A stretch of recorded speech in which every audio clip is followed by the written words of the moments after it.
Steven from Chainsaw Ace back today with another video. Today we have a Husqvarna 455 Rancher with a sprocket issue. I'm going to remove this side cover here and the bar and the chain, and let's take a look down into this sprocket area. Husqvarnas use what I call an inverted sprocket. You can't see it from the outside like you can on a steel. So let's get this off of here and take a look down into the sprocket area. Looking at the sprocket, it is way past time to replace. That is a deep groove. So now I'm going to remove the top off the chainsaw.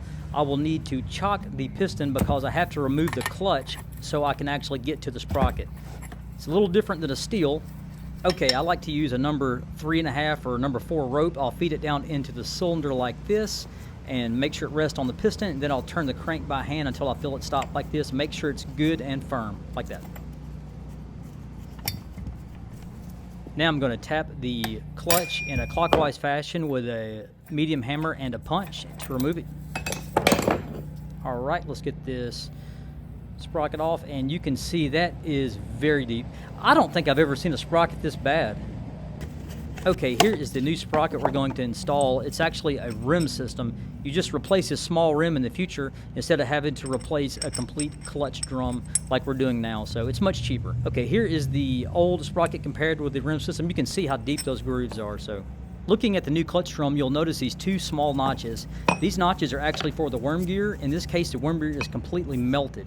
This is a new one. These little tabs actually need to fit into those notches onto the clutch drum in order for your chainsaw's oiler to function correctly. So let's get this old worm gear out and we'll fit the new one in.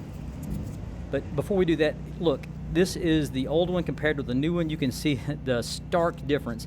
That sucker is completely melted.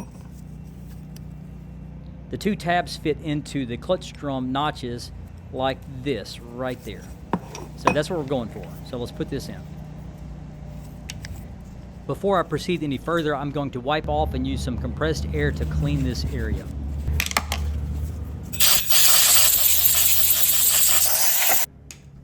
Okay, here is the sprocket bearing. I am going to fit this back over the shaft and actually lube it with some grease like this. Make sure you work the grease back into the rollers. You want them to be able to turn freely. Now we need to install the sprocket itself, and in this case make sure you fit the rim back over the spline teeth on the clutch drum like that, and fit these notches over the tabs on the worm gear. Give it a little twist and it should fall into place just like that.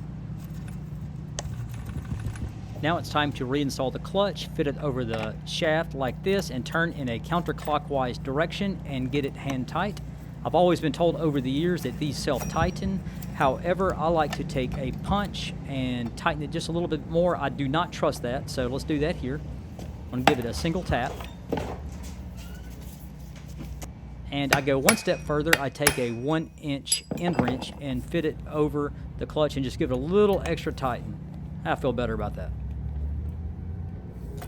Now it's time to remove our chock rope from the cylinder, so let's pull that out. But before we put this back together, this is really dirty. I'm going to clean this air filter up and clean out this air filter intake area. I just feel better about doing that.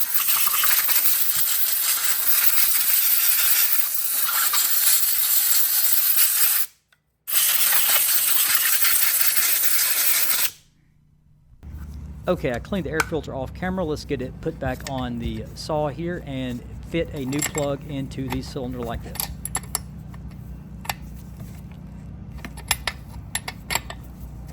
Now let's refit the plug boot onto the spark plug like that, and we'll get the top back on the chainsaw.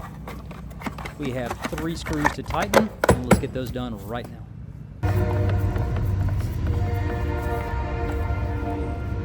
Now let's reinstall the bar and the chain. I always put the bar on first, then the chain. Makes it easier for me this way. Make sure the chain is facing the correct direction with the cutters facing forward along the top of the guide bar, like this.